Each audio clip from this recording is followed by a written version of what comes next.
Iya. Kita setuju itu. Omnibus Law ini didorong untuk perbaikan tata regulasi kita. Iya. Nah, tapi kemudian bukan berarti dia menafikan sekian banyak undang-undang yang ada di atasnya. Kita berharap RUU ini benar-benar mengakomodir ya. Konsiderannya adalah Undang-Undang Dasar 1945. Jangan kemudian menabrak itu. Kemudian juga harus berkaca kepada Undang-Undang Pokok Agraria Nomor 5 tahun 1960. Itu kan poin-poin yang sebenarnya banyak ditabrak. Kemudian kita berharap undang-undang ini lebih partisipatif, terbuka, dan inklusif dalam pembahasannya. Sehingga semua orang bisa dilibatkan, tidak menggunakan kacamata kuda dari pihak pengusaha.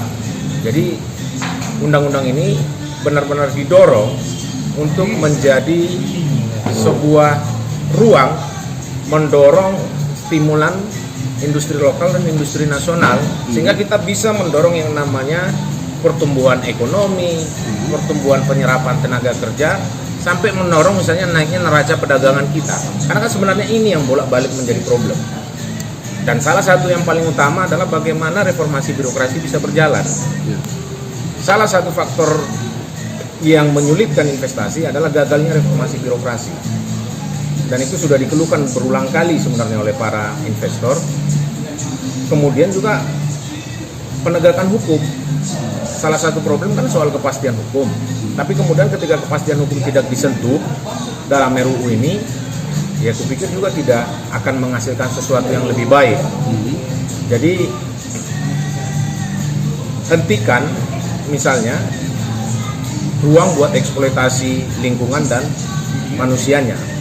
Tetapi jadikan ini bagaimana mendorong inovasi, investasi yang mampu mengangkat perekonomian negeri ini. Salah satunya SDM kita yang harus didorong dengan mensyaratkan investasi, melakukan transfer pengetahuan dan menjadi stimulan. Kalau tidak sampai ke tahap itu sia-sia. RUU ini akan lari dari substansinya. Dengan kondisi sekarang, karena terinput ya Bang, itu kan selama ya Bang, itu 200. Itu kira-kira bisa menjawab nggak? Belum.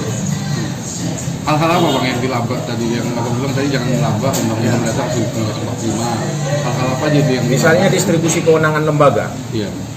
Pasal 170 yang menyatakan Perpres bisa membatalkan undang-undang, kemudian Presiden bisa membatalkan Perda.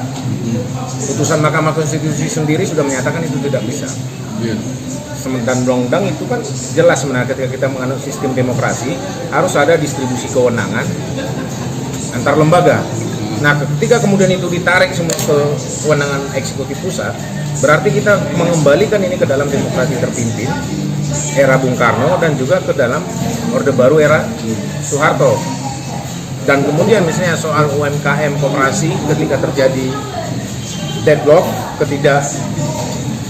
kekacauan lah misalnya bolak-balik, itu semua dikembalikan ke tangan eksekutif Presiden. Dan itu nabrak loh. Belum lagi soal lingkungan tadi.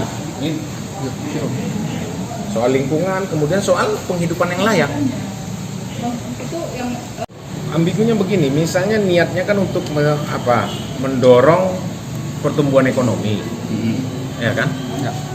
Tapi kemudian yang muncul adalah eksploitasi. Apa, Dedi? Hah? Itu kan ambigu namanya, Kita. ya kan?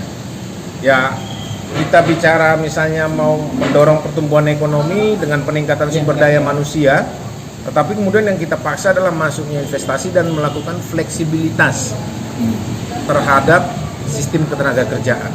Itu kan dua hal yang berbeda dan sangat ambigu.